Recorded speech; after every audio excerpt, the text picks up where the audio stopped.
tempat makan itu ada banyak orang makan, koma. Semua selain saya itu makan habis baru bayar. Saya baru pesan habis mau duduk itu kasih bayar dulu pak. Saya bertanya kenapa sampai orang lain makan habis baru bayar. Kok saya baru bawa pesan kok sudah bayar dulu. Saya lihat-lihat sepemuka ini. Pasti dia pikir saya ini tukang bangun lari mangkali kok. Waktu dia tahu dari ini ibu bawa saya pendeta tuh dia perasaan dia, aduh pak pendeta, berhenti bosok hargai orang karena dia punya jabatan ini. Ya baik, mari kita sama-sama dengarkan khotbah yang akan disampaikan oleh Bapak Pendeta Yani Nobel. Bapak Ibu saudara-saudara semua yang dikasihi dalam Tuhan, Shalom. Dalam sukacita kita di malam hari ini, kepada saya diberikan tema yang saya kira luar biasa ini, meretas harap melepas milik. Sebuah refleksi dari Injil Lukas pasal 14 ayat 25 sampai ayat yang ke-23. Shalom. Kuat sedikit, shalom.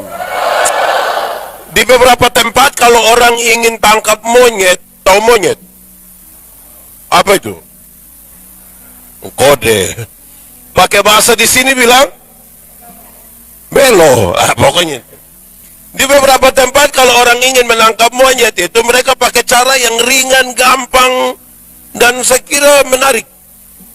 Orang cukup taruh kacang di dalam botol. Terus ini monyet kan taruh tangan masuk begini, diambil kacang. Waktu dia pun tangan sudah di dalam botol, orang datang. Ini monyet mau lari kan ada botol di depan tangan. Kuat lari? Kuat lari? Bisa lompat dari satu dahan ke dahan lain?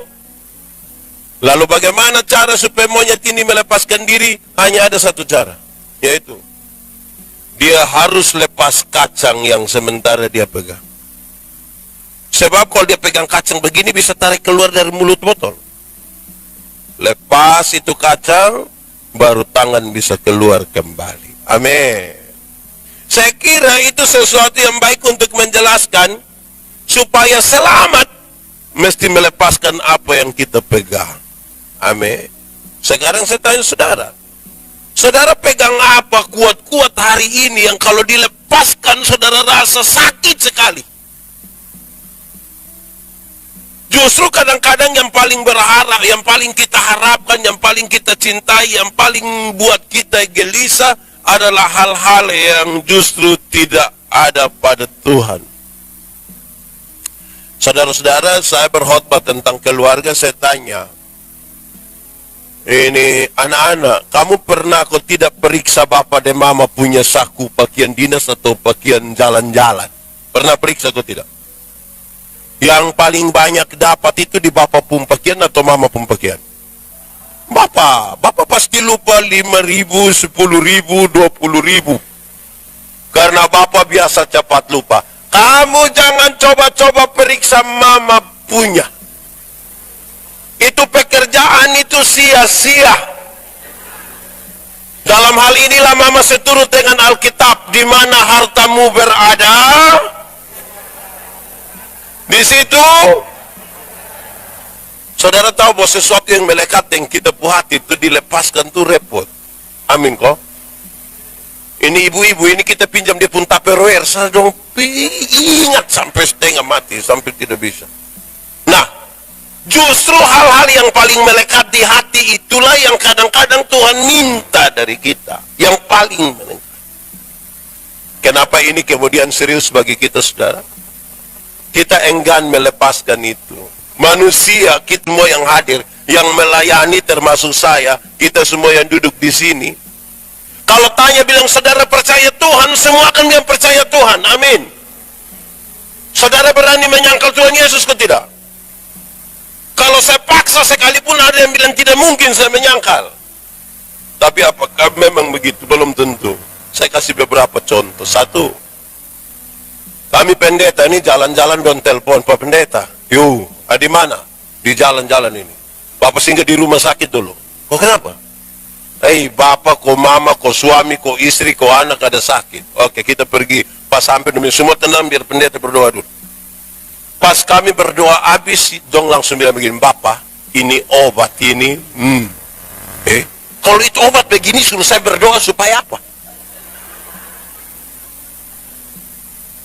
Jadi mulut kita berkata berdoa, percaya Tuhan, pengakuan kita terhadap Pak ini dokter. Mulut kita bicara tentang Tuhan, pengakuan kita tidak pada Tuhan. Amin. Ada yang sedikit-sedikit bimpain obat ini biar semua mati tetap. Ada. Berarti saudara percaya Tuhan sungguh-sungguh. Harusnya orang yang percaya Tuhan itu merubah. Tuhan bisa pakai apa saja dan Tuhan bisa pakai siapa saja untuk menyembuhkan dia. Amin. Saya tanya saudara, tolong jawab jujur. Saya ini kan orang Timur, lahir besar di Soe. Kalau saya cerita tentang Soe, saudara percaya atau tidak? Percaya atau tidak? Tapi kalau saya lebih banyak cerita tentang Surabaya, saudara percaya atau tidak? Saudara percaya atau tidak? Kenapa tidak mau percaya? Kenapa saya bilang begitu? Banyak orang ini mengaku percaya Tuhan, melayani Tuhan, dia pendeta, penatua, diaken, pengajar, anggota persekutuan doa. Tapi dia jalan sedikit sampai dapat itu pohon besar dekat air, dia langsung bilang, Bapak, ini, Betul! Di bawah mata sini juga ada yang begitu. Dia bapak-bapak kok ibu-ibu. Bapak-bapak kok ibu-ibu. Nah dia faham apa? Dia faham apa yang begitu? Jadi saudara tahu, mulut percaya Tuhan, omong Tuhan, tapi dia lihat pohon tagoyang sedikit dia bilang itu setan. Dia lebih mengakui tentang apa? Setan. Bukan Tuhan. Nah ini kalau tidak dilepaskan saudara ikut Tuhan. Sakit sedikit di rumah, supasti orang yang bikin. Dia sakit pasti orang yang bikin. Di sini pernah terjadi begitu kok tidak? Sampai sekarang cuma saja begitu. Yang biasa Suanggi tinggal di sini. Aneh-aneh saja. Sakit sedikit ini manusia. Lalu saudara percaya Tuhan untuk apa? Saudara, kuasa iblis dan kuasa Tuhan mana lebih kuat? Yakin? Betul? Betul. Berarti kuasa Tuhan lebih besar dari kuasa iblis. Lalu kenapa saudara sedikit-sedikit bilang ini setan yang buat? Sampai saudara tahu, saya mau kasih tahu, ada banyak orang karena takut begitu, dia belum vaksin.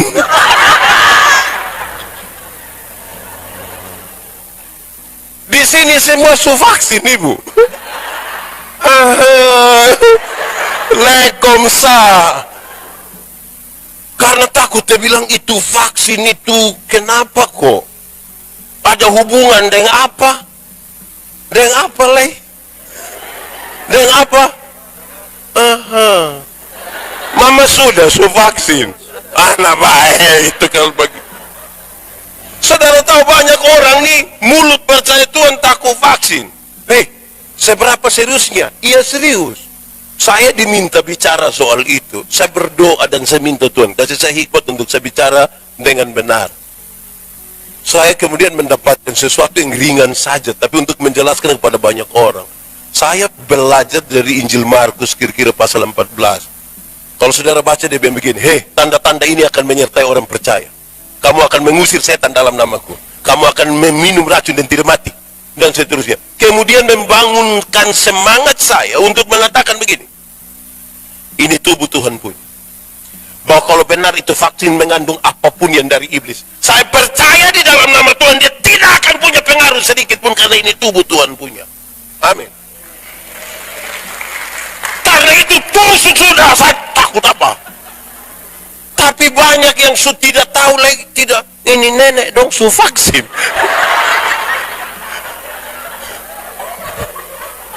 Tidak mengerti lagi, tidak. Kamu ini vaksin, kamu belum, kamu ini. Nah, sudah. Jadi saudara, kadang-kadang kita mulut saja mengatakan Tuhan. Tapi belum tentu kita percaya Tuhan. Nah, yang model begini Tuhan bilang, kalau kamu tidak melepaskan ini, bagaimana sekarang kamu ikut Tuhan? Ini serius. Kenapa? Pembacaan tadi dimulai dari begini. Ada banyak orang berduyun-duyun ikut Tuhan. Lalu orang-orang yang ikut Tuhan itu ikut serius. Kok belum tentu kita bisa bedakan mereka. Pertama, ada yang mau ikut kok tengah-tengah sah. Ada yang mundur.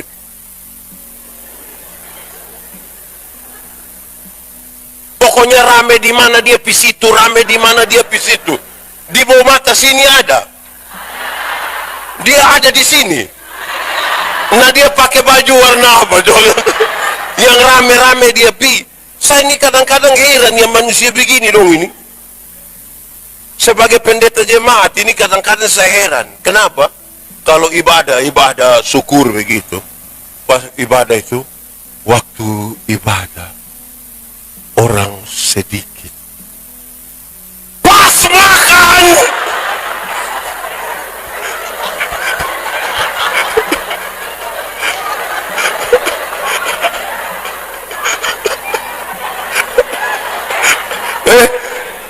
Kenapa?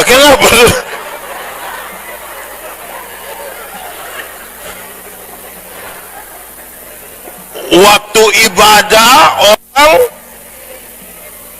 pas makan banyak kok sedikit. Dong datang dari mana? Oh, sudah ini yang kita bilang kita mau ikut Tuhan. Ada masalah serius di situ. Orang dekat gereja, orang dekat tempat ibadah. Tapi kalau mama bilang, Bapak, mari sudah. Ih, belum ada orang. Lu sudah yang orang, mau siapa lagi yang orang? Pernah dengar itu kalimat yang bilang belum ada orang? Atau sendiri omong? Kadang-kadang bapak dan mama baku ajak bilang, mari sudah. Jawab tua bilang, masih ibadah. Nah, bapak bikin apa? Di sini juga ada yang begitu. Siapapun suami, coba angkat tangan. Siapapun suami yang begitu. Supaya kita urus dia bapak ini, orang begini tidak bisa. Jadi ada orang yang ikut itu, dia hanya mau lihat-lihat serame di mana dia pi, ada makan di mana dia pi. Ini sedikit hari sudah ini. 1-2 hari saya baca status di media sosial, saya agak lucu sedikit, tapi saya rasa benar.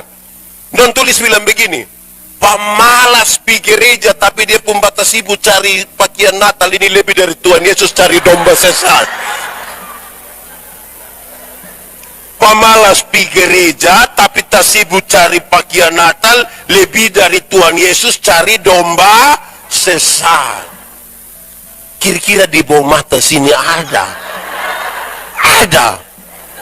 Memang sudah lalu betul itu. Jadi kalau orang yang hanya mau ikut rame, kadang-kadang ini anak muda dan satu, ini dong. Orang sidi dan sidi, baru datang sengaja omong sedih-sedih. Apakah jawabmu? Dong sengaja, iya. Saya percaya dan kamu berhenti.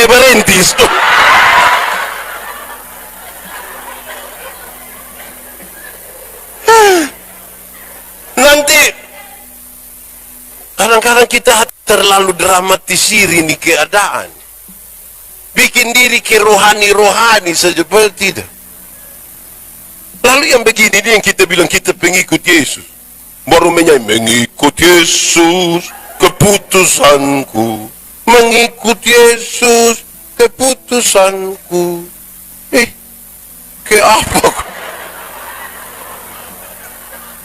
Saudara, banyak orang cari Tuhan, berjalan-jalan dengan Tuhan Yesus waktu itu. Satu hanya mau cari tahu, ini banyak orang dan cari makan. Yang lain hanya sekedar mencari kesembuhan. Hanya sekedar cari mujizat. Berulang-ulang kali saya berkhotbah, saya kasih tahu saudara, cari Tuhan jangan hanya sekedar untuk sembuh. Karena Tuhan datang ke dunia bukan untuk bikin orang sakit jadi sembuh, sekalipun bisa dia buat. Ada banyak orang yang tidak kenal Tuhan lebih sehat dari kita. Yang tukang minum sop itu dia minum dari 3 hari lalu sampai tadi pagi istirahat sedikit minum ulang. Dia tidak tahu sakit. Di sini ada yang biasa minum sopi. Ada. Dia majelis ko jemaat. Apa? Majelis jemaat. Dia minum 3 hari, dia tidak tahu sakit. Kita yang mengaku kenal Tuhan duduk dekat kipas angin pulang pilek. Cari Tuhan hanya untuk itu. Tuhan datang ke dunia bukan untuk bikin orang miskin jadi kaya, sekalipun dia bisa. Bukan itu tujuan. Toh ada banyak orang yang tidak kenal Tuhan malah lebih kaya dari kita. Itu koruptor dong, itu kan kaya-kaya semua. Dong rumah 2, 3, 4, 5, sampai tidak suka tinggal di dong rumah, dong tinggal di penjara sana.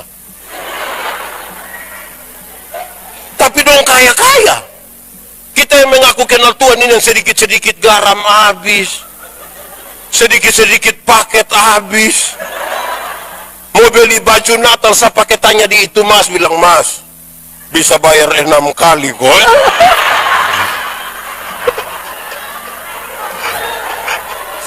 Di sini ada yang suka tawar baju dong kosong. Aneh. Lalu Tuhan datang ke dunia untuk apa? Tuhan datang ke dunia untuk menebus dan menyelamatkan saya dan saudara. Amin. Karena itu saya kira kalimat Yesus ini jadi penting. Carilah dahulu kerajaan Allah dan kebenarannya, selamat dulu, baru yang lain itu di kekayaan, kehormatan di, umur panjang di, jabatan di, istri di.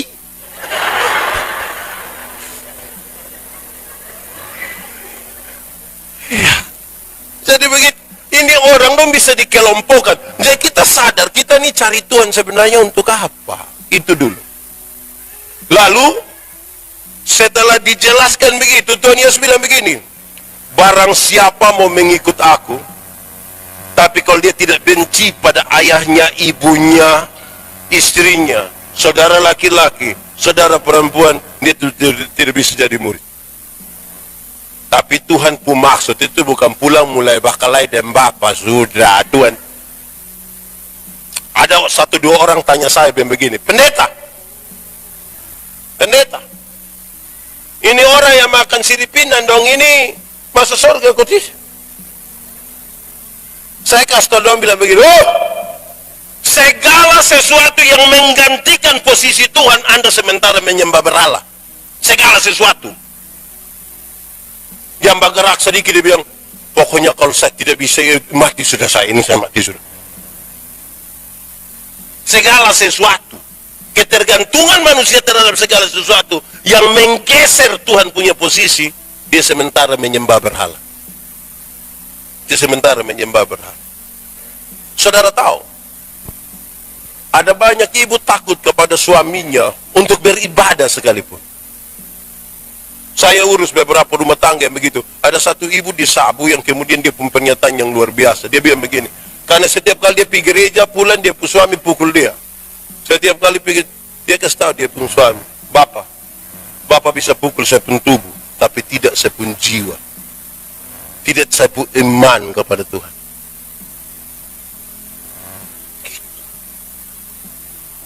Tapi ibu-ibu separuh kita bilang, kenapa begitu? Tahu sendiri, Bapak.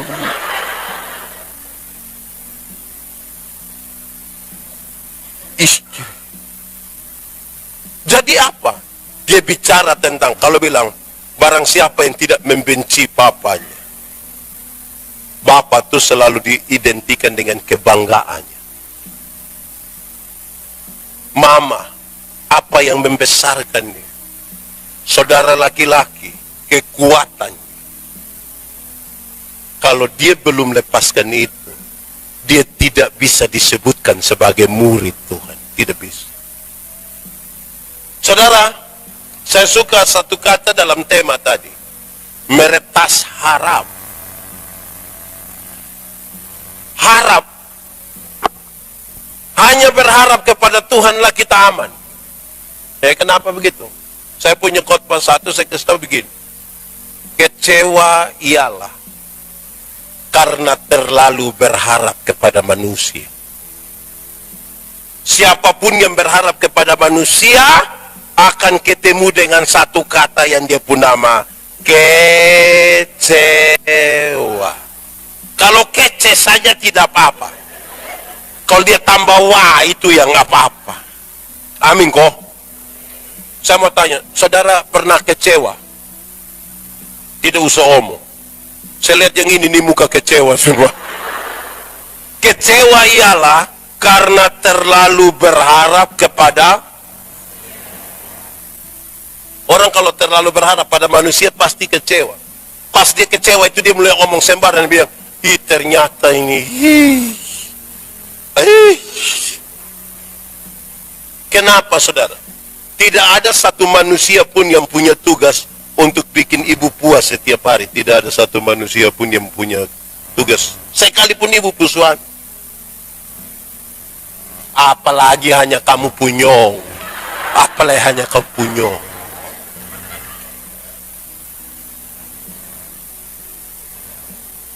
Itu akan tidak kuat. Kamu berharap apa? Kebanggaan kita sebagai manusia. Kekayaan, kecantikan, kemolekan, jabatan, semua tidak ada arti. Begitu Pak Pendeta, begitu. Tidak percaya. Saya kasih contoh. Beredar di grup-grup WA tuh tulis bilang begini. Kalau seumur 50 tahun cantik atau tidak cantik itu tidak penting. Berhenti membanggakan kecantikan karena seumur 50 tahun sudah tidak cantik. Tidak bisa disembunyikan di balik lipstik dan bedak lagi. Waktu kita umur 20-30 tahun itu yang kelihatan ke kita pun pipi dong, ke kinclong tuh ke 50 itu melele ini dong, ini melele. Saya pun teman kita masih SMA, dia tato yang orang pangku kaki bermelukis, gagah. Dia pun kulit bagus, dia punya tinta bagus, kontras bagus. Itu 17 tahun. Umur 43 tahun dia sakit, kami pilih dia ini. Saya sedih. Itu tato bukan ke orang pangku kaki, ke orang menyembah begini, ke berlutut. Oh harap apa? Jago hilang bapak, mau harap apa? Ini jadi mama dong, mama. Di sini tidak ada mama. Mama. Kalau ada orang datang kota yang bilang, mama, umur berapa? Terus mama Kasta bilang, 50. Dia sengaja kaget bilang, 50? Macam ke 35. Jangan percaya.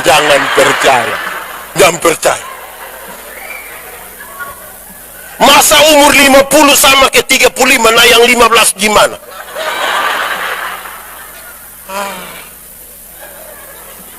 Kalau jalan dan mama pu anak nona dong tanya bilang, siapa itu? Siapa? Ini saya pu anak nona yang pertama. Dia sengaja kaget bilang, anak nona? Macam ke kakak, jangan percaya. Jangan percaya. Masa kok mama dan dia pu anak ke kakak adik? Mama kalau dengan anak ke kakak adik hanya dua kemungkinan. Pertama, kemungkinan besar itu dia pu anak muka terlalu tua. Jadi dia pu mama tuh ke tipis-tipis aja dia pembeda.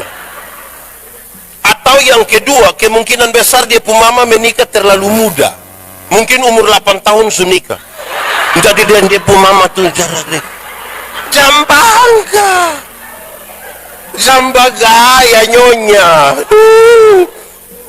Itu umur berapa? 50. Umur 60 tahun ada jabatan atau tidak ada jabatan tidak penting. Kok su pensiun? Waktu kita aktif itu yang kita datang orang siap, laksanakan, lanjutkan. Orang itu aktif. Su pensiun kok mau terima pensiun di kantor pos, anak kecil yang baru honor 3 bulan dia lihat kita dari jauh, baru dia bilang, tua. Aman kau tua. Itu macam kayak kita mau cek ke dia itu. Mau bangga apa? Mau bagaya apa? Di umur 70 tahun, rumah besar atau rumah kecil yang kita banggakan sudah tidak penting lagi. Apalagi rumah tingkat. Kau su pakai tongkat mau naik di lantai 2 dan begini. Mau bangga apa? Su tidak bisa. Jadi jam bagaya dari rumah besar mau sampai kapan? Umur 80 tahun, kalau Tuhan izinkan umur panjang 80 tahun, kaya atau miskin sudah tidak penting. Kau tidak mungkin lagi beli seibabi 2 kilo kau makan sendiri, itu tidak mungkin lagi. Kau kolesterol, darah tinggi, asam urat, ringgi jantung, gigi sudah tidak ada. Orang lain kunyah, kita sudah tidak kunyah, kita molsap. Mau bagaya? Tidak bisa. Kita kumpul anak-anak kecil dong ini. Cucu dong lari-lari, cucu lari-lari, terus cucu bilang, opa mau makan apa biar kakak bagi Paling-paling opa hanya bilang, jangan. Opa bubur saja. Oh apa leh? Jadi saudara, saya mau bilang pada saudara, itu begini. Maksud dari teks ini, semua harapan pada kekuatan manusia itu sia-sia. Lalu saudara ingin selamat, tapi berharap pada kekuatan manusia, tidak mungkin. Mari kita bawa dia pada sisi rohani. Bangsa Israel, orang-orang Yahudi sangat hebat. Kenapa hebat? Mereka umur 5 tahun, itu hafal 10 hukum, umur 5 tahun. Bukan kayak kita pundong ke Sumonika bertanya bilang hukum ke-6 apa. Nong 5 tahun. Umur 10 tahun menghafal 613 bab penjabaran dari hukum Taurat. Di umur 13 tahun ketika menjadi anak Taurat, semua yang mereka hafal, semua mereka lakukan. Saudara bisa bayangkan, yang dihafal dilakukan semua, tapi mereka sadar. Kalau gagal satu, gagal semua. 10 hukum, 613 pasal, masih ada peraturan hidup setiap hari itu ribuan jumlahnya, gagal satu, gagal semua. Apakah Anda bisa masuk surga dan melakukan hukum-hukum itu? Don't sadar bahwa tidak mungkin. Apakah itu yang dibanggakan ke saudara lebih rohani dari orang lain? Tidak. Kekuatan itu hanya bisa dari Tuhan, karena itu Tuhan datang dan menebus kita. Ini kakak, bersindol kakak, laki-laki, mari saya. Ini contoh orang-orang pekabaran Injil loh yang saudara tahu. Tosok. Ini orang-orang pekabaran ini suka pakai contoh ini, tapi saya kira baik untuk kita lihat. Anggap saja ini tangan Tuhan, ini tangan orang berdosa. Jadi minta maaf.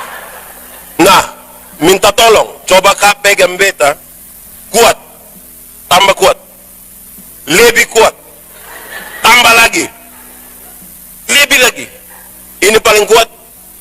Oke, beta tanya sekarang, pegang kuat begini ini 1 detik bisa? Bisa. 1 menit bisa? Bisa. 1 jam bisa? Son bisa. 1 hari bisa? Son bisa. 1 tahun bisa? Son bisa. Semakin kuat dia pegang, semakin cepat dia lepas. Karena itu teori untuk keselamatan begini. Jangan lu yang pegang Tuhan, biarkan Tuhan memegang engkau. Supaya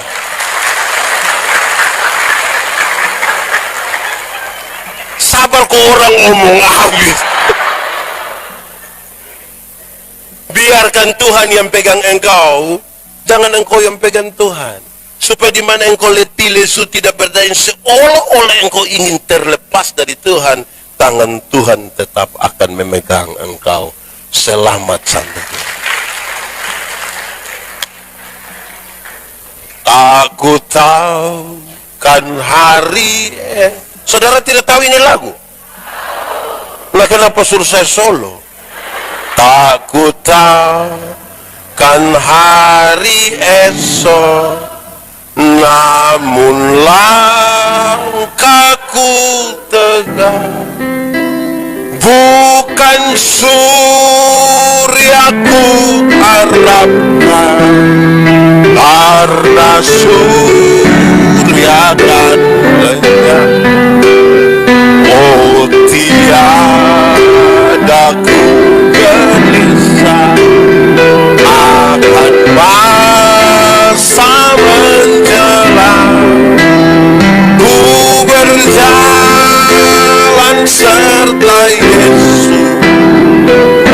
maka hatiku tenang.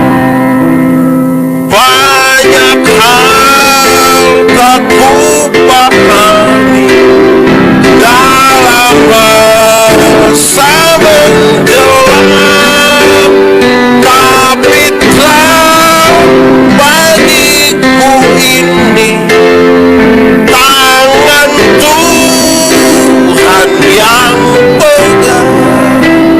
Tapi terang bagiku ini tangan Tuhan yang pegang.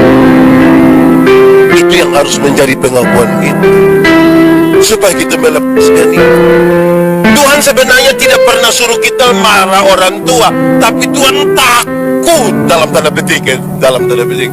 Jangan sampai kita berharapan kepada orang tua itu akan selesai. Sama ke saudara, ada banyak orang tua merasa sendiri malah sekarang. Bukan karena dong tidak ada anak, tapi anak dong mulai jarang perhatikan dong. Betul kok tidak orang tua? Betul kok tidak? Anak dong sujarang bangun dan dong pun bapak mama. Tapi pas bapak dan mama sakit sedikit dong langsung sampai bilang tes sertifikat.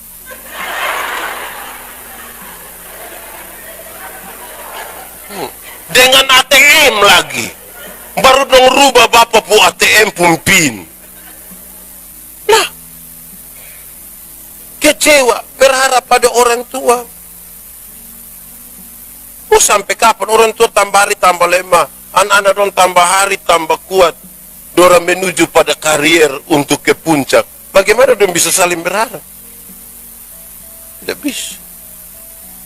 Harapan kepada manusia akan buat kita kecewa. Anda berharap pada penguasa, dia bertahan berapa lama? Banyak orang jadi korban, setelah tahun ini dia dukung yang ini. 2024 ganti. Pikiran kok tidak? Mau pindah dari TBN? Berharap pada manusia kita kuat berapa? Tuhan mau semua yang dia kasih kita, orang tua, keluarga, itu kita bergandengan tangan sama-sama untuk muliaan Tuhan. Saya menikah dengan ibu pendeta. Waktu itu Pak Pendeta Eben Ubantimo, ketua majelis Nordegemi. Dia datang, dia kasih nasihat pernikahan, dia bilang begini, Bapak Ibu Pendeta, kepada satu Tuhan yang sama kamu berjanji untuk dua hal yang berbeda. Kepada itu Tuhan kamu dua berjanji untuk menjadi hamba Tuhan yang setia. Tetapi kepada itu Tuhan juga kamu dua berjanji untuk menjadi suami istri yang setia. Dia bilang pesannya begini, jangan sampai kamu terlalu cinta Tuhan sampai lupa cinta keluarga. Atau jangan sampai kamu terlalu cinta keluarga sampai lupa cinta Tuhan. Saya berpikir itu berhari-hari, saudara. Saya pikir itu, yo betul juga. Kadang-kadang banyak orang yang merasa terlalu cinta Tuhan sampai dia, ada satu dua orang dia bilang begini, kalau kita sibuk urus Tuhan punya urusan, nanti Tuhan sibuk urus kita punya urusan. Dulu saya kira itu kalimat bagus, padahal tidak bagus. Kenapa? Kenapa? Kami pun anak pertama ini lahir tahun 2010. Waktu itu saya bawa ke puskesmas. Jam 11 itu saya izin di dokter. Saya bilang, dokter, saya izin, saya kasih tinggal saya punya istri. Dokter bilang begini, tidak bisa Pak. Tidak bisa kenapa? Ini harus didampingi suami. Saya bilang, dokter, ada banyak perempuan melahirkan tanpa suami.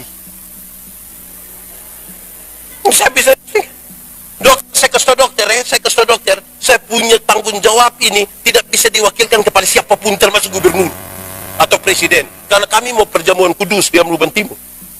Saya kasih tinggal, saya pergi, saya pulang sekitar jam 1 pagi. Saya pikir itu yang paling betul sudah. Kalau kita sibuk urus Tuhan, urusan Tuhan, sibuk urus kita urusan. Tidak. 2 tahun kemudian, ketika ada satu acara di Denpasar, saya pergi, ada satu orang bilang saya begini, Anda sibuk? Iya. Betul-betul Anda sibuk? Iya, saya sibuk. Jadwal ini ngiri. Terus sebab tua bilang begini, Anda belum melayani Tuhan kalau keluarga Anda belum terlayani. Saya bilang, jadi kasih tinggal buang itu jadwal dong semua, kau duduk melihat ada istri saya begini. Bab tua bilang begini, Anda harus bikin skala prioritas. Anda harus mengatakan ini tidak. Anda harus tahu mana penting. Bukan soal berapa waktu kamu bersama-sama, tetapi lebih pada quality time-nya. Ini kalau Anda naik begini, keluarga harus ikut. Anda naik, keluarga harus ikut. Kalau tidak, Anda hanya tunggu kapan saudara jatuh. Saya coba berpikir dan coba merenungkan. Akhirnya saya temukan satu jawaban ketika Ibu Pendeta bilang begini, yang disebut jemaat itu yang mana? Yang disebut jemaat yang mana? Apakah yang ada di rayon sana? Bukan sekedar itu. Yang tinggal di dalam rumah pun disebut jemaat. Kalau tidak, Anda hanya sibuk jadi pendeta penetua diaken bagi orang lain berumah tangga, tapi tidak pernah jadi pendeta penetua diaken bagi rumah tangga sendiri. Karena itu Tuhan bilang, mulailah dari Yerusalem, Yudea, Samaria, terus kemana? Ujung bumi. Banyak yang mulai dari ujung bumi. Pulang sampai rumah anak dong sudah tidak sekolah semua. Baru dia bilang, mangkali ini saya salib. Bukan salib. Itu engkau pembodoh.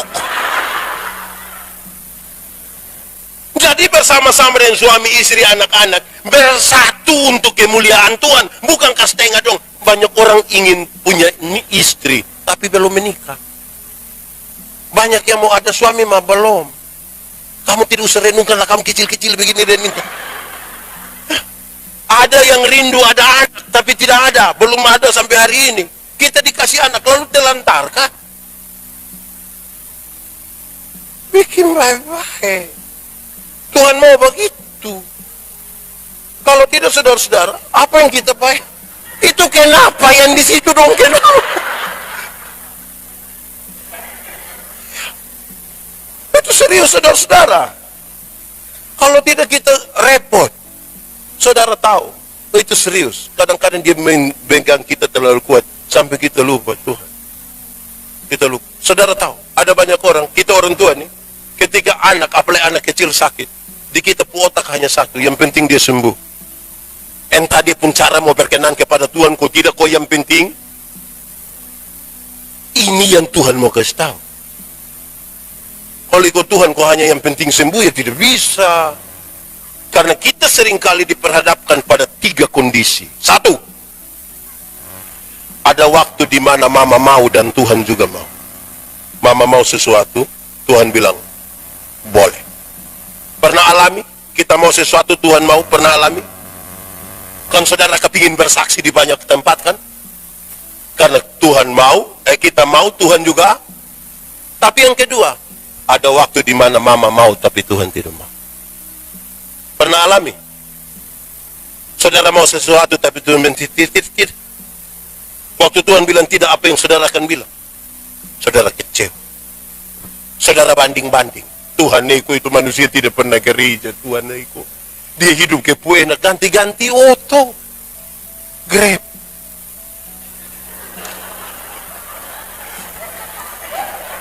Kita mulai banding-banding. Ada kondisi ketiga, Kondisi ketiga doa. Jadi Pak Pendeta saya berdoa sampai berhenti. Yang ketiga ada kondisi di mana Tuhan mau, tapi mama yang tidak mau. Tuhan mau sesuatu, tapi kita yang tidak mau. Pernah alami kok tidak? Contoh ini. Anggap saya, bukan anggap. Ada orang yang kita tidak suka. Di sini ada orang yang kita tidak suka, kok tidak? Ada. Dia ada di sini. Coba lihat dia. Kenapa semua lihat saya? Saudara tidak suka saya. Nah, waktu itu orang kita tidak suka, kan kita tidak suka bohong dan dia tidak mau mengampuni. Tuhan bilang begini, mama, ampuni dia. Kan Tuhan mau suruh kita ampuni. Lalu kan kita puas hati telah berakhir dengan Tuhan yang mau ampuni karena setiap kali ingat dia. Nah itu jadi soal kan. Kalau saudara perlu melepaskan itu mau ikut Tuhan. Berani lepas dulu. Kita kadang-kadang hati sakit. Ada orang yang saya aneh dalam sebuah pelayanan itu begini saudara. Kalau kita diminta untuk yang dunia punya semua kita mau.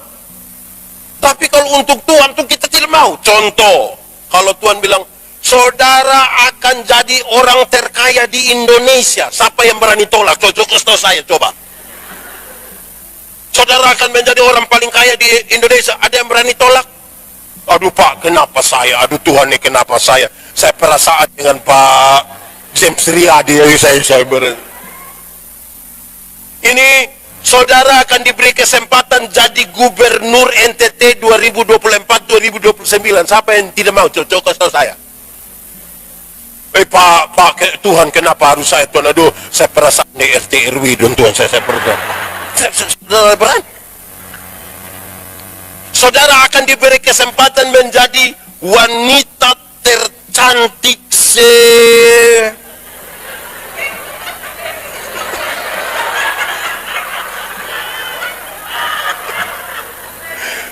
ikut CTB nula. Lalu saudara bilang, aduh Tuhan kenapa saya Tuhan? Kenapa harus saya Tuhan? Aduh saya perasaan dan putri Indonesia Tuhan, saya perasaan.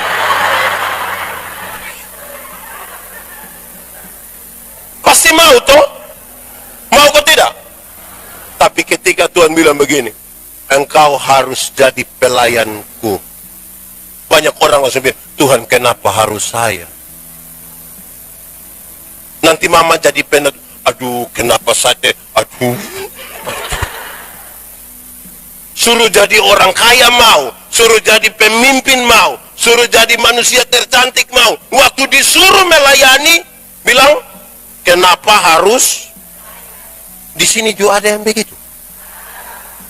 Yang masih kuat-kuat kalau kita panggil dia melayani, oi Bapak, bisa terima untuk jadi pelayan di kategori pemuda. Ai Bapak, saya sibuk.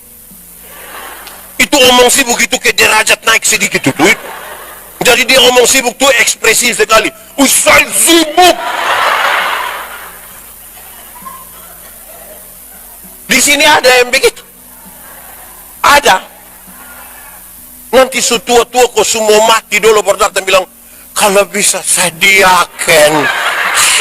Nah yang masih kuat-kuat itu di mana? Mau harap apa begitu? Ya saudara, itu yang mengherankan. Nah, saudara dengar sekarang, lebih lanjut. Untuk percaya Tuhan ini saya tidak ragu bahwa saudara percaya. Kita bicara hal-hal teknis, bukan teori sekarang. Saudara lihat ya. Tuhan bilang begini. Kamu akan menjadi muridku. Murid. Bukan siswa. Sekolah. Oh, libur.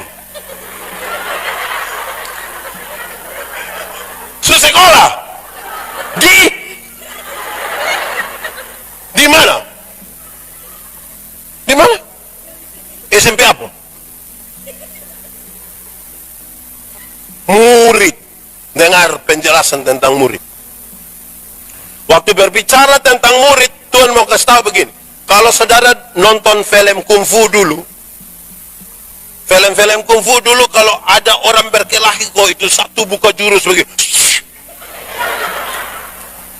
Langsung yang tahu dia bilang, lu siapa pemurid toh? Dari dia pun jurus orang mengenal gurunya. Amin toh? Nah, engkau pergi dan jadikan semua bangsa muridku. Artinya supaya dari dompun tindakan orang mengenal gurunya. Amin. Nah, Yohanes pasal 14, mari buka ayat 12. Jangan berhenti di ayat 6. Ayat 12. Cepat. Sudah.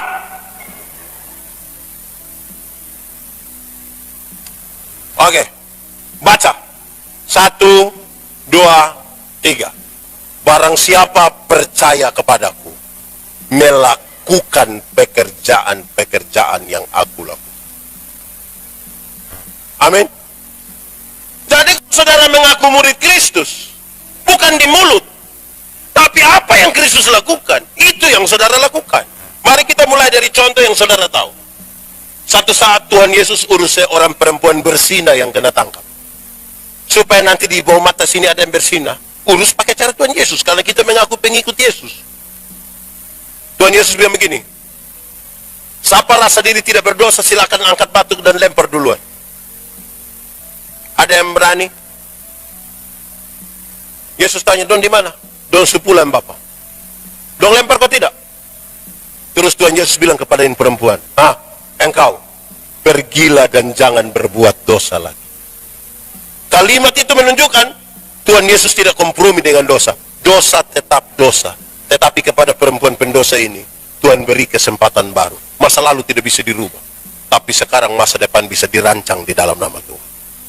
Sekarang saya mau tanya, bapak-bapak, suami-suami, bapak-bapak, satu saat ketahuan istrimu berzina dengan laki-laki lain, bisa urus pakai cara Yesus? Piko kastobak tua bilang, Bapak, pergilah. Ibu, Mama, pergilah dan jangan berbuat dosa lagi. Berani kok? Kan murid melakukan apa yang dilakukan gurunya.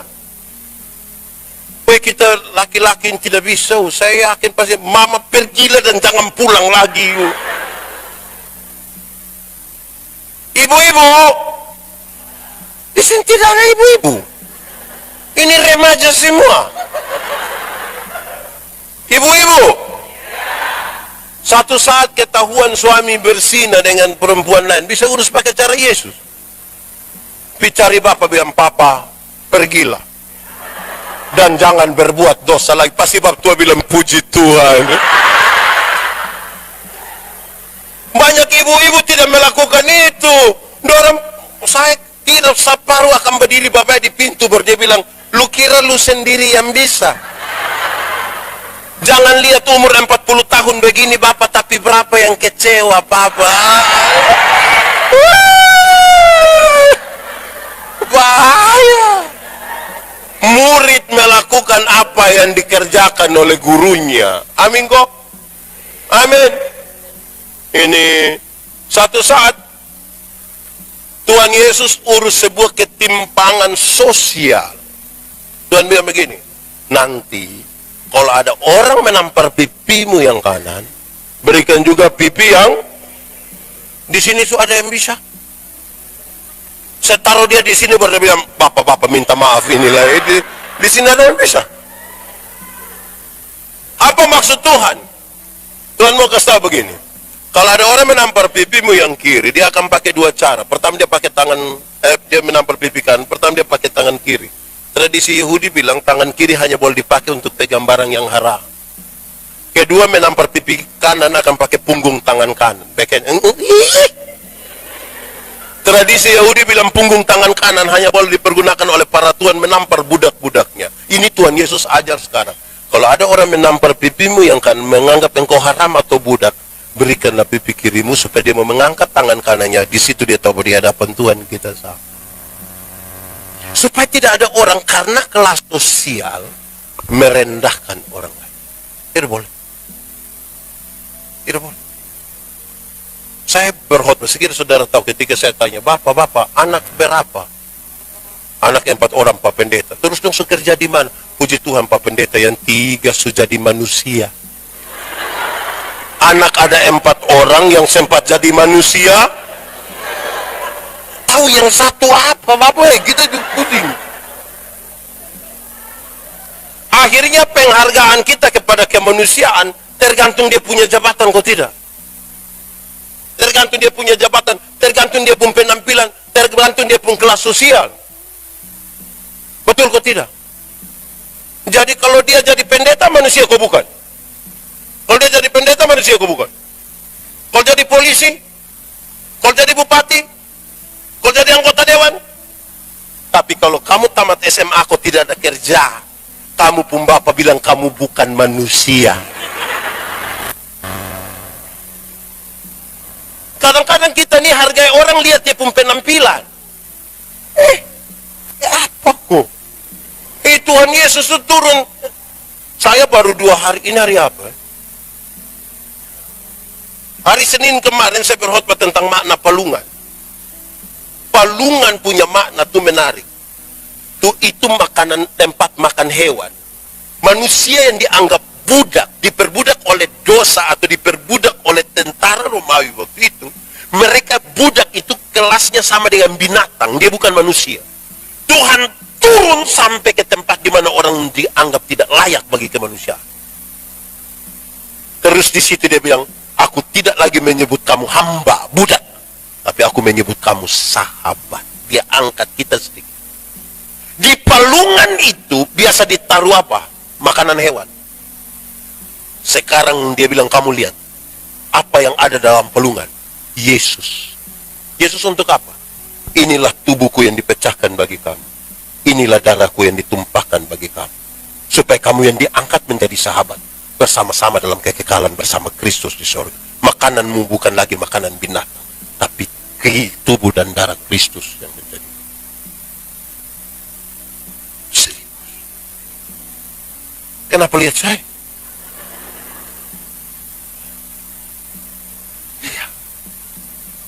Karena kita nih, saya punya pengalaman minggu lalu yang saya mau marah juga salah, tidak marah juga saya senyum. Saya mau pelayanan ke Palu minggu lalu. Saya terbang dari sini karena pagi jadi transit kira-kira 4-5 jam di Surabaya. Saya biasa jalan tuh celana jeans, sepatu kets, baju kaos begitu. Terus saya duduk makan. Saya pikir masih 4 jam. Biar saya makan di tempat makan di bandara. Terus datang satu ibu dan dia punya anak dokter. Ini ibu ini lihat-lihat saya begini. Ibu orang tua. Kalau dia orang muda pasti bukan dia yang lihat saya yang lihat dia. Ini dia orang tua. Dia lihat-lihat saya terus dia bilang, dia bangun, dia minta maaf, Pak Pendeta Yandi. Iya. Aduh Pak Pendeta, terima kasih kok kita bisa ketemu di sini, bicara banyak lah. Terus dalam bicara dia senang sekali ketemu dengan saya. Terus dia bilang begini, ini ibu dari Kendari. Terus dia bilang, karena saya harus ke Kendari 2 kali. Aduh Pak Pendeta, macam-macam lah kan bicara. Terus dia bilang, secara diam-diam dia ada niat mau bayar saya punya makanan. Dia pergi ke kasir, dia bilang, saya mau bayar untuk Pak Pendeta punya makanan. Sudah dibayar ini. Boleh kasih kembali Pak Pendeta uang? Tidak bisa. Ini ibu datang Pak Pendeta, kenapa Pak Pendeta sudah bayar? Non tidak mau, segala macam. Kisahnya hanya begitu. Tapi saya mau kasih saudara, di tempat makan itu ada banyak orang makan, semua selain saya itu makan habis baru bayar. Saya baru pesan habis mau duduk, itu kasih bayar dulu Pak. Saya bertanya, kenapa sampai orang lain makan habis baru bayar? Kok saya baru mau pesan, kok sudah bayar dulu? Saya lihat-lihat sampai muka ini. Pasti dia pikir saya ini tukang bangun lari mangkali kok. Waktu dia tahu dari ini ibu bahwa saya pendeta, tuh dia perasaan dia, aduh Pak Pendeta, berhenti. Bosok hargai orang karena dia punya jabatan ini. Karena mana? Hargai orang yang hargai. Kenapa saya harus mengasihi beliau? Kenapa? Karena pada dirinya ada gambar dan rupa Allah. Dia bukan sebuah tumpukan material kosong. Karena ada gambar dan rupa Allah, maka saya menghargai dia. Dan bagaya. Kita nih kalau bawa sambutan di hari-hari kemerdekaan atau apa, Gubernur Nusa Tenggara Timur yang kami hormati, Bupati Kupang yang kami hormati, Camat Taibenu yang kami kasih, Bapak Ibu Pendeta yang kami muliakan. Mantap tuh. Pagi-pagi kalau penjual ikan lewat kita panggil bilang ikan, bayangkan. Penjual ayam kita bilang, penjual sayur kita bilang, penjual tomat kita bilang, dong ada nama kok tidak? Dan kenapa panggil tomat? Ya kita ini telah ke apa kuang? Bagaya menghargai manusia bukan karena dia manusia. Kita suka lihat dia pun penampilan, lihat dia pun jabatan. Akhirnya ketika orang menyamar sedikit, kita kalah sudah. Amin kok. Satu saat Tuhan Yesus urus sebuah tadi kesenjangan sosial. Ini sebuah dilema pajak. Tuhan Yesus mulai dari sebuah pertanyaan. Boleh bayar pajak kepada kaisar atau tidak? Itu pertanyaan tuh gampang dijawab, tapi resiko, efek jawabannya berbahaya. Kalau Tuhan Yesus bilang boleh bayar pajak kepada kaisar, maka ribuan orang pengikut Tuhan Yesus akan meninggalkan Yesus karena pajak terlalu berat. Tapi kalau Tuhan bilang tidak boleh bayar pajak kepada kaisar, maka Tuhan Yesus dianggap memprovokasi masyarakat untuk lawan pemerintah. Dia pasti ditangkap. Lalu Tuhan Yesus bilang begini, berikanlah kepadaku uang untuk pembayaran pajak itu. Tuhan tanya, gambar dan tulisan siapa? Kaisar. Berikan pada kaisar apa yang wajib kamu berikan pada kaisar. Tapi berikan pada Tuhan apa yang wajib kamu berikan pada Tuhan. Itu bukan soal uang. Itu bukan soal mama pun perpuluhan. Gambar dan tulisan siapa ya? Kaisar. Karena di ini uang ada gambar kaisar dan tulisan kaisar, kasih dia. Tapi Alkitab mengatakan, kamu adalah gambar dan tulisan Allah. Berikan uangmu pada kaisar, tapi berikanlah dirimu pada Tuhan. Dan bukan uangmu, bukan uang.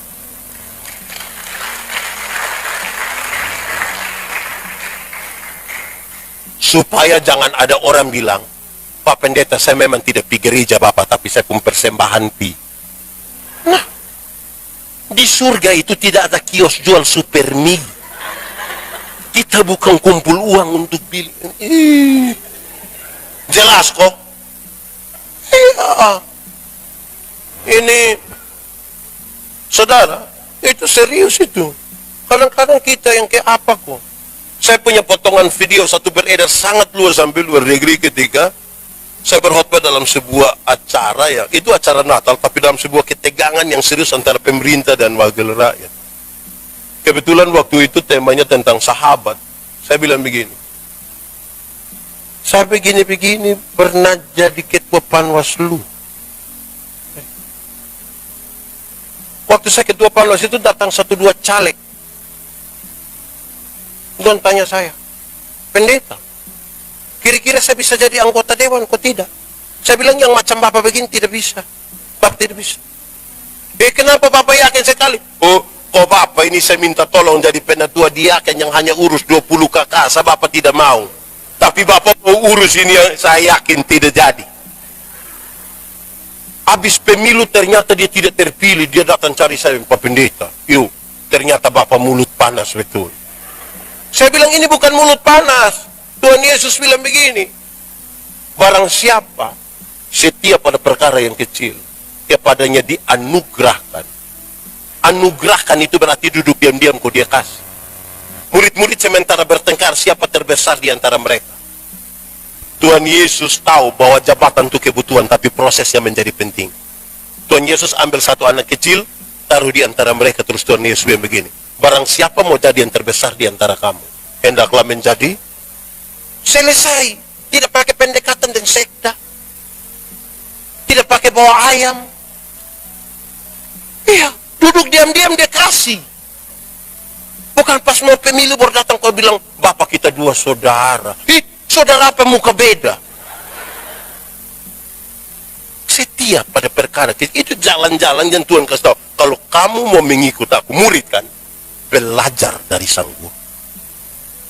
Belajar dari guru. Ada banyak yang Tuhan kasih tunjuk. Kalau kita tidak melepaskan kita punya ego, tidak bisa. Terakhir, Tuhan Yesus kasih tahu, barang siapa yang tidak membenci 1, 2, 3 yang tadi saya sudah jelaskan, dia tidak bisa pikul salib. Tentang salib itu penjelasannya menarik. Pertama, barang siapa mengikut aku harus menyangkal dirinya, mengikul salibnya, dan mengikut aku. Menyangkal diri. Menyangkal diri artinya bukan saya, tapi bukan menyangkal diri. Siapa yang bangun itu gedung ibadah Immanuel bawah mata? Bukan saya, tapi padahal kita yang jadi ketua pembangunan. Kita yang kumpul uang setengah mati kok, kasih ini amplop pembangunan separuh kasih, memang ngomel kita setengah mati. Waktu tanya, siapa yang bangun? Maaf, bukan saya, tapi bayangkan kalau kita tanya, siapa yang bangun itu gedung Immanuel? Dia bilang, bukan saya Pak, cocek sa. Oh, nah kalau dia sebagai itu Pak, cocek itu hari kalau bukan yang ini. Ini gitu. Bukan oto jalan dari sini, terbalik di Camplong, tinggal 2 orang yang selamat. 1 orang percaya Tuhan, 1 tidak percaya Tuhan. Yang percaya Tuhan akan bilang, untung Tuhan saya selamat. Untung. Yang tidak percaya Tuhan bilang, untung tadi saya lompat cepat-cepat. Di satu peristiwa yang sama. Untung.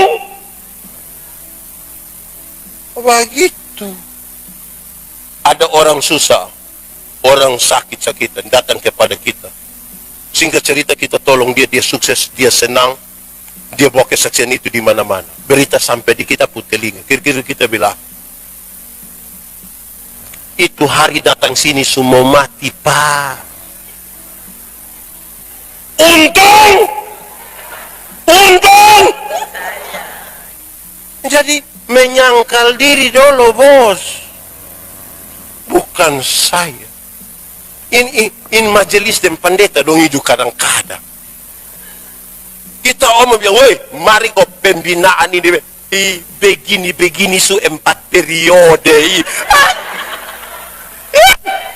Mukas taku siapa dengan itu 4 periode? Itu manusia tidak rendah hati itu. Bapak mama dengar, bapak mama an semua dengar. Pintar itu selalu terbatas. Jadi kalau mau ada pembinaan mau sejalan, karena pintar itu terbatas. Bodoh itu yang tidak ada batas. Bodoh itu yang meleleh saat begitu dia. Jadi mari kok kita memang jangan bagai begini 4 mau kasih takut siapa?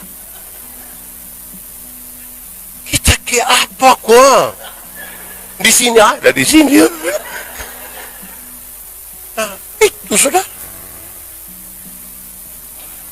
menyangkal diri, bukan saya.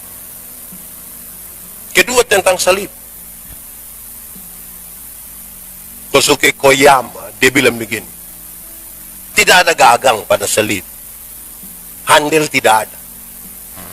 Anda tuh yang main di tanpa gym itu, dong bisa angkat barbel beratnya 60 kg karena ada di pegangan. Tapi kalau ada semen tambah pasir 60 kg taruh di karung tanpa pegangan, dia bisa angkat sama-sama 60 kg. Tidak bisa, karena tidak ada pegangan yang gampang untuk dia pegang. Di salib tidak ada pegangan. Betapa beratnya salib itu. Lalu apa penjelasannya? Karena Tuhan Yesus yang paling kita banggakan, waktu dia pikul salib, dia tersenyum. terseok-seok dia jatuh, terseok-seok dia jatuh. Tapi banyak orang mengaku pengikut Yesus. Dia kepingin dia pun salib ringan. Kalau bila perlu dia lari lebih duluan Tuhan Yesus. Bila perlu dia lari duluan. Nah, Tuhan Yesus yang paling kita banggakan saja jatuh Bapak. Pikul jatuh. Wih, kita pun mau kita pun salib kalau bisa. Yesus cepat sedikit kok ini kita. Yesus. Nah, kita yang ikut Yesus, kok Yesus yang ikut kembali kita. Tuh. Kita nih bagaya. Pakai rantai salib sebesar-besar. Padahal tawar sayur setinggi-tinggi.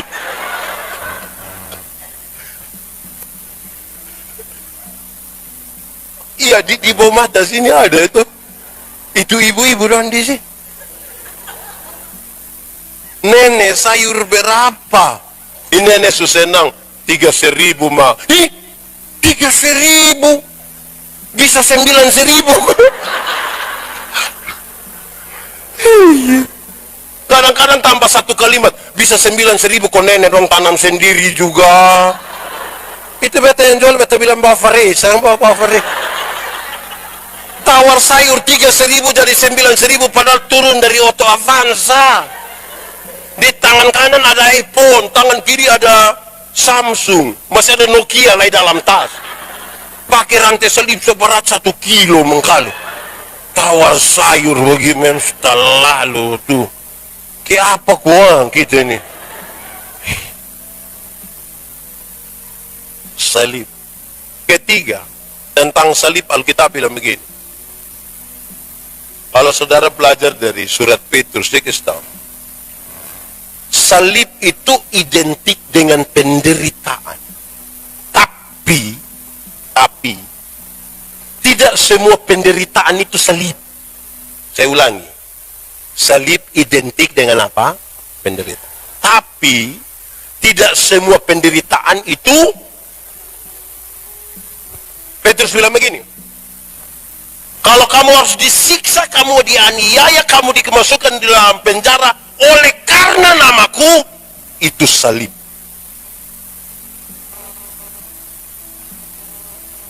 Tapi kalau engkau pencuri berondak Pak Ame dong pokok engkau sampai bangka-bangka, itu bukan salib. Bisa bedakan kalau dia pun maksud. Kira-kira kalau pencuri orang pun jagombor karena pokok itu menderita kok tidak? Menderita kok tidak? Sama-sama penderitaan toh? Tapi itu bukan salib. Lenane abakat.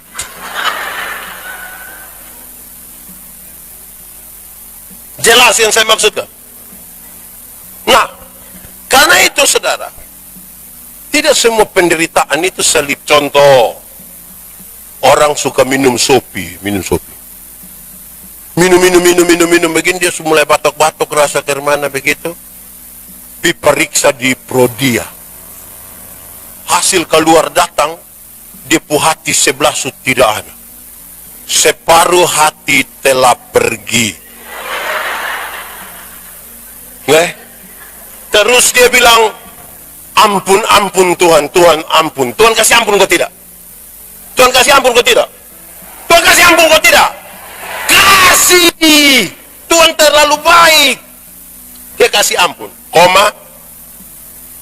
Waktu dia kasih ampun habis itu separuh hati yang telah pergi itu pulang kembali.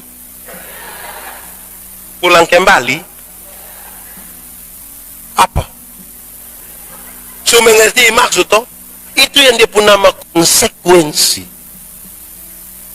Untuk pengampunan Tuhan terlalu baik, Tuhan itu terlalu baik. Amin toh. Itu separuh hati yang super gitu.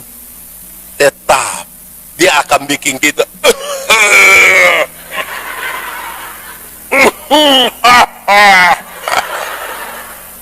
Amin kok. Jamba gaya. Jadi salib identik dengan penderitaan. Ini bapak-bapak donju satu. Kita omong dong bilang, kok isap rokok Jumati, tidak isap Jumati. Di sini pernah dengar yang begitu, Mam? Itu bab tua yang ngomong dong, ada di sini itu bab tua. Ini saya pun bapak mantu itu kalau dia masih hidup mungkin ini besok itu dia berulang tahun 22 SM. Ini saya pun bapak mantu itu dia sakit gula. Tapi orang sakit gula tuh larang apa itu yang dia mau. Bapak tuh kalau sudah terima pensiun, dia beli kopi, dia beli gula. Supaya anak-anak dalam rumah jangan tahu, dia kadang-kadang taruh di lemari pakaian. Kalau anak-anak orang dapat ketemu bapak nih, tidak bisa jaga kesehatan, mertua jawab yang begini, kok paling mati. Satu saat bab tua drop gula, masuk rumah sakit. Anak-anak semua ada, menantu juga ada. Saya datang paling terakhir. Woi, saya lihat saya pembab mantu. Saya sampai saya bilang begini, kok paling mati.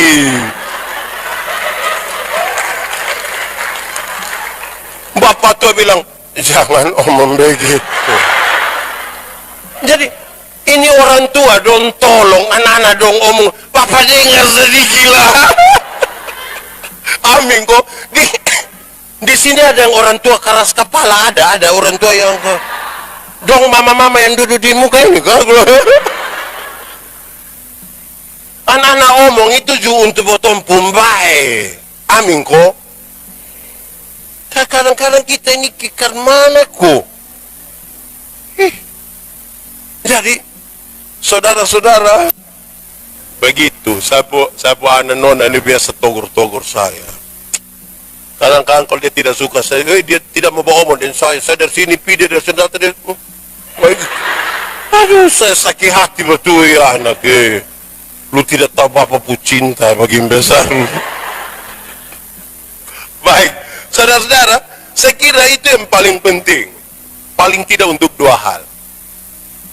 Harapan di dalam Tuhan harus berani kita taruh dia lebih tinggi. Barang siapa mau mengikut aku, tidak pantas bagi dia kalau dia masih menoleh ke belakang.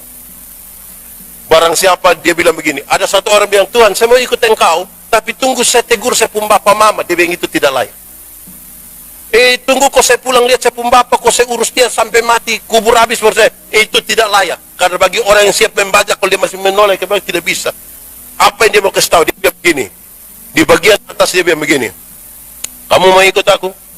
Ingat, serigala mempunyai liang, burung punya sangkar. Anak manusia tidak ada tempat untuk meletakkan kepala. Apa maksudnya? Dia bilang begini, pikir-pikirlah dahulu. Pikir-pikirlah dahulu sebelum engkau mengambil keputusan. Karena keputusan untuk mengikut Tuhan haruslah keputusan yang paling tinggi, melewati semua yang menjadi alasan bagimu. Dengan konsekuensi tadi. Serigala punya liang, burung punya sangkar, anak manusia tidak ada tempat meletakkan kepala. Hitung-hitung duluan, hitung-hitung baik-baik dulu. Kalau kamu sudah sampai pada putusan, itu putusan paling tinggi. Tidak boleh ada putusan lagi yang lebih tinggi dari itu. Dengan seluruh konsekuensi.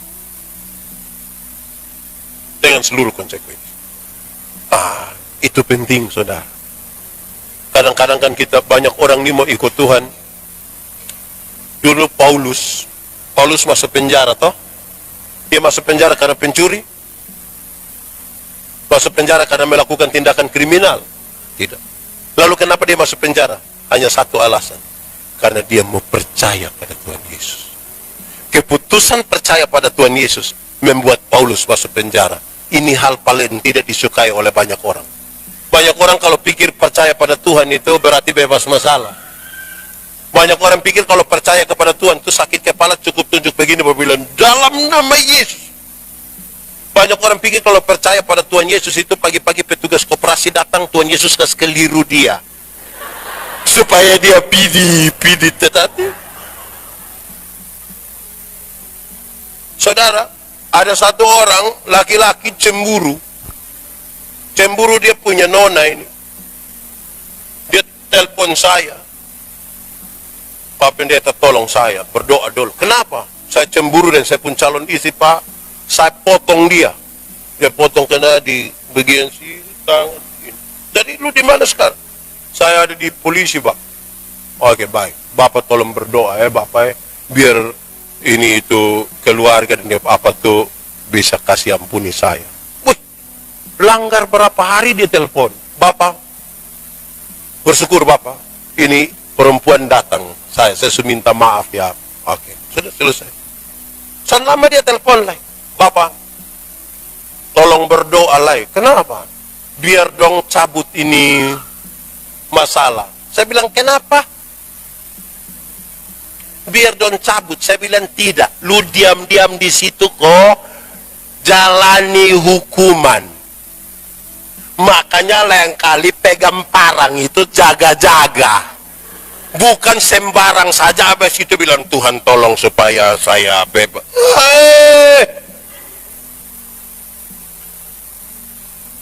Terima. Ya Tuhan, terima. Kadang-kadang kita mau buat tapi tidak mau tanggung jawab. Nah, karena mana? Tuhan Yesus ajar kita berani berbuat, tanggung jawab. Tuhan tidak pernah larang kita dan tidak pernah suruh kita untuk menghindar dari masalah. Tapi engkau harus ada di tengah-tengah masalah dan diberikan kekuatan untuk melewati. Bukan laut kalau tidak ada gelombang. Air yang tidak ada gelombang itu dia pun nama apa? Aqua. Tidak ada gelombang. Tapi laut selalu bergelombang. Itu. Karena itu, jalani kita perjalanan bersama Tuhan. Saudara, saya lihat dalam pergumulan hidup. Contoh orang bangun rumah. Orang bangun rumah bukan soal uang. Soal komitmen. Karena ada banyak orang golongan 4 rumah belum ada, yang golongan 2 dong rumah suara. Terus waktu dong syukuran rumah saya pergi pimpin, saya tanya Bapak, ini rumah ini kira-kira berapa biaya? Dia hanya bilang begini, Bapak, biaya saya tidak bisa ombak. Itu hari rencana hanya kerja, saya kok bangun, saya kok tutup, saya cukup sudah kok, nanti baru kita kumpul-kumpul. Tapi ada saya yang kami buat satu kamar kecil di dalam, kau masuk nanti baru kumpul-kumpul sedikit lagi.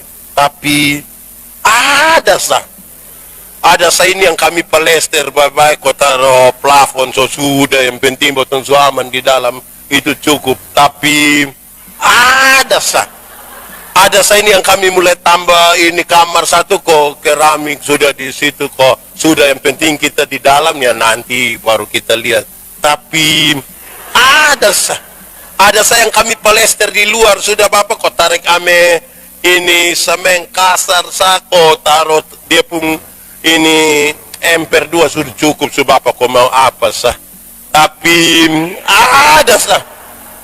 ada saya ini yang kami taruh keramik di ini emper dong sampai sudah tidak tahu keramik mau taruh di mana, kami taruh lagi di tembok Bapak.